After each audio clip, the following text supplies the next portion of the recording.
नमस्कार, आप देख रहे हैं SPN 9 न्यूज और मैं हूं आपके साथ मनीष कुमार सैनी। बिहार में विधानसभा चुनाव से पहले सियासत गर्माती हुई नजर आ रही है और ऐसे में सीएम नीतीश कुमार की मुश्किलें बढ़ा रहे हैं सम्राट चौधरी। वही सम्राट चौधरी जो सीएम पद के दावेदार के तौर पर खुद को देखते हुए नजर आ रहे हैं, लेकिन देखा जाए तो एनडीए गठबंधन की तरफ से अभी फिलहाल कोई ऐसा बयान सामने नहीं आया है या भारतीय जनता पार्टी की तरफ से कोई ऐसा आधिकारिक बयान सामने नहीं आया है कि सम्राट चौधरी भारतीय जनता पार्टी की तरफ से सीएम का चेहरा होंगे। लेकिन जिस तरह से यहाँ पर सम्राट चौधरी और नीतीश कुमार के बीच तनातनी का माहौल देखा जा रहा है, तो आने वाला विधानसभा चुनाव एनडीए गठबंधन के तहत नीतीश कुमार के लिए लड़ना मुश्किल भरा दिख रहा है, क्योंकि देखा जा रहा है जिस तरह से यहाँ पर पेपर लीक के मामला हो, चाहे भ्रष्टाचार का मामला हो या अपराध के मामले हो, इन तमाम मामलों को लेकर कहीं ना कहीं भारतीय जनता पार्टी के नेता ही यहाँ पर जेडीयू के नेताओं पर सवाल उठा रहे हैं, जेडीयू की सरकार पर सवाल उठा रहे हैं, नीतीश कुमार पर सवाल उठाते हुए नजर आ रहे हैं।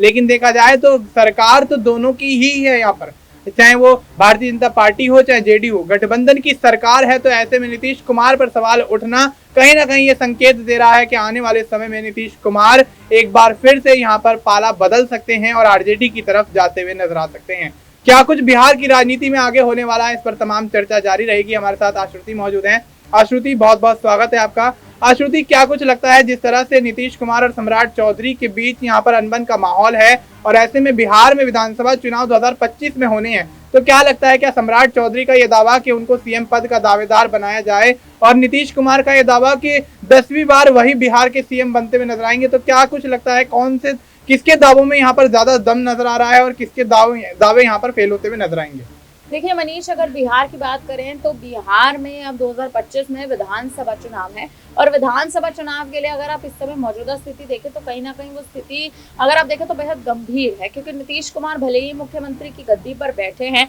लेकिन मुख्यमंत्री की गद्दी पर बैठे होने के बावजूद भी नीतीश कुमार कहीं ना कहीं आपको बता दें और याद दिला दें, उनको जो इस बार एनडीए ने कहीं ना कहीं एक बड़ी बगावत दी है, एनडीए की ओर से कहीं ना कहीं नीतीश कुमार को अगर आप कहें तो एक गंभीर पीड़ा जो कहीं ना कहीं झेलनी पड़ी है। उसके बाद नीतीश कुमार ना तो मुख्यमंत्री की गद्दी से खुश हैं, ना ही आपको बता दें कि बिहार की सियासत संभालने से खुश है। भले 9वीं बार मुख्यमंत्री पद की शपथ हाल ही में जनवरी का महीने में लेते नीतीश बिल्कुल नजर आए थे, लेकिन उसके बाद भी आप देखें एनडीए में शामिल हुए। एनडीए में शामिल होने के बाद उन्हें ऐसा लग रहा था कि प्रधानमंत्री का चेहरा नीतीश को बनाया जाएगा, या फिर आपको ये भी बता दें कि चलिए अगर पीएम फेस नहीं लेकिन मंत्रालय नीतीश कुमार को सरकार में, केंद्र सरकार में देंगे। लेकिन एनडीए ने साफ तौर पे बड़ा इनकार कर दिया कि नीतीश कुमार को ना तो केंद्र में बड़ा कोई अहम मंत्रालय मिलता नजर आएगा और ना ही नीतीश कुमार को पीएम का चेहरा जो कहीं ना कहीं है वो नियुक्त किया जाएगा। तो इस समय की अगर आप स्थिति देखें, कहीं ना कहीं स्थिति बिहार के लिए गंभीर है, क्योंकि बिहार में मुख्यमंत्री की गद्दी पर तो है नीतीश, लेकिन कब तक, ये बड़ा सवाल है।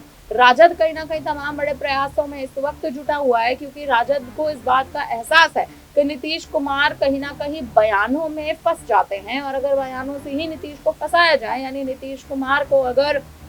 मुख्यमंत्री की गद्दी पर बने रहना है तो राजद के साथ गठबंधन कर सकते हैं या राजद में आकर शामिल हो सकते हैं। अगर वहीं आप दूसरी ओर देखें तो एक हाल ही के समय में लालू यादव और तेजस्वी यादव भी बड़े बयान देते लोकसभा चुनाव के दौरान नजर आए थे, साफ तौर पर कहते नजर आए थे कि नीतीश कुमार का जो दिल है वो हमारे ही साथ है, राजद के ही साथ है, हमारे लिए ही धड़कता है। लेकिन जो दिमाग चला रहे हैं, जो राजनीति में कहीं ना कहीं एक दिमाग चलाते नजर आ रहे हैं, वो केवल एनडीए के खेमे में नजर आ रहे हैं। तो देखिए बड़े बयान लालू यादव, तेजस्वी यादव भी देते नजर आए थे। नीतीश कुमार भी इस समय खुश नहीं है। सम्राट चौधरी की बात करें, देखिए सम्राट चौधरी को इस वक्त भारतीय जनता पार्टी कहीं ना कहीं अगर बिहार में देखें तो नीतीश कुमार के साथ साथ, या फिर एक तरह से ये कहें तो नीतीश कुमार के साथ कंधे से कंधा मिलाने के लिए सम्राट चौधरी को कहीं ना कहीं बीजेपी का प्रदेश अध्यक्ष घोषित किया गया था। लेकिन सम्राट चौधरी ही बड़े दावेदारी पेश करने की कोशिश कर रहे हैं सीएम पद की, यानी सीधे तौर पर नीतीश कुमार के साथ बगावत करने का प्रयास कर रहे हैं। ये कोशिश कर रहे हैं कि नीतीश कुमार को मुख्यमंत्री की गद्दी से हटा दिया जाए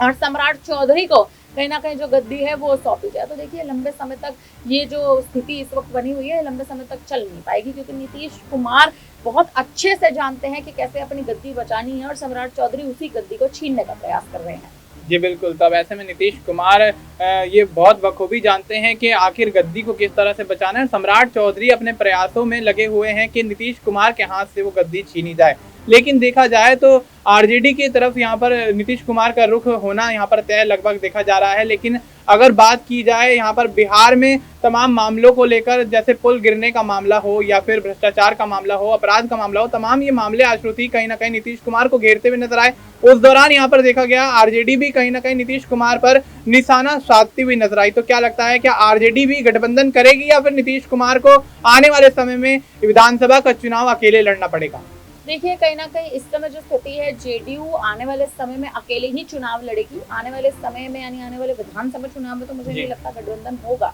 लेकिन अगर जेडीयू कहीं ना कहीं गठबंधन कर लेती है तो नीतीश कुमार फिर कहीं ना कहीं जेडीयू की कमान छोड़ते नजर आएंगे, क्योंकि एनडीए में इस समय बड़ी जो फूट कहीं ना कहीं पड़ी हुई है उसका नीतीश कुमार बहुत बड़ा कारण देखे जा रहे हैं। और इस समय अगर आप स्थिति देखें तो नीतीश कुमार अगर अपनी गद्दी से प्रसन्न नहीं है, अपनी गद्दी से खुश नहीं है, तो इसका फायदा लालू और तेजस्वी बेहद अच्छे तरह से, पूर्ण तरह से उठाते नजर आ सकते हैं। कहीं ना कहीं जब स्वाभिमान की बात आती है तो नीतीश कुमार अपनी गद्दी का स्वाभिमान, अपनी गद्दी की जो प्रतिभा है वो बचाने में हमेशा सफल रहे हैं। इसलिए 9वीं बार मुख्यमंत्री की गद्दी की मुख्यमंत्री पद की शपथ लेते नजर आए। 10वीं बार भी शपथ लेना चाहेंगे, क्योंकि इस वक्त मंत्रालय नहीं है उनके पास, केंद्र में बड़ी जगह नहीं है, इसलिए मुख्यमंत्री की गद्दी तो नहीं छोड़ना चाहेंगे। लेकिन अगर नीतीश मुख्यमंत्री की गद्दी छोड़ देते हैं तो आप देखिए कहीं ना कहीं फिर सम्राट चौधरी वो बड़े एक तरह से कहे तो अहम चेहरे बनेंगे, एक अहम शख्स बनेंगे, राजनीति के एक अहम चेहरे बनेंगे जो नीतीश की जगह बखूबी ले पाएंगे। जी बिल्कुल। तब अगर नीतीश कुमार यहाँ पर तमाम दबाव के बाद अगर राजनीति में ये गद्दी छोड़ने को राजी हो जाते हैं, सीएम पद छोड़ने को राजी हो जाते हैं, तो बेशक भारतीय जनता पार्टी की तरफ से सम्राट चौधरी वो चेहरा होंगे जो इस गद्दी को संभालेंगे, इस गद्दी का जो यहाँ पर आने वाले समय में निर्वहन करेंगे। तो देखना ये दिलचस्प होगा कि आने वाले समय में बिहार की राजनीति में सम्राट चौधरी और नीतीश कुमार के संबंध सुधरते हैं या फिर और भी ज्यादा बिगड़ते हैं। और अगर ये संबंध बिगड़ते हुए नजर आते हैं तो क्या यहाँ पर आरजेडी पूरा फायदा उठाती हुई नजर आएगी, या नीतीश कुमार यहाँ पर एनडीए गठबंधन के तहत भारतीय जनता पार्टी को एक बड़ा झटका देकर कहीं ना कहीं यहाँ पर आरजेडी की तरफ रुख मोड़ते हुए नजर आएंगे? और अगर आरजेडी की तरफ रुख मोड़ते हैं और सरकार बनाने में कामयाब रहते हैं तो भारतीय जनता पार्टी में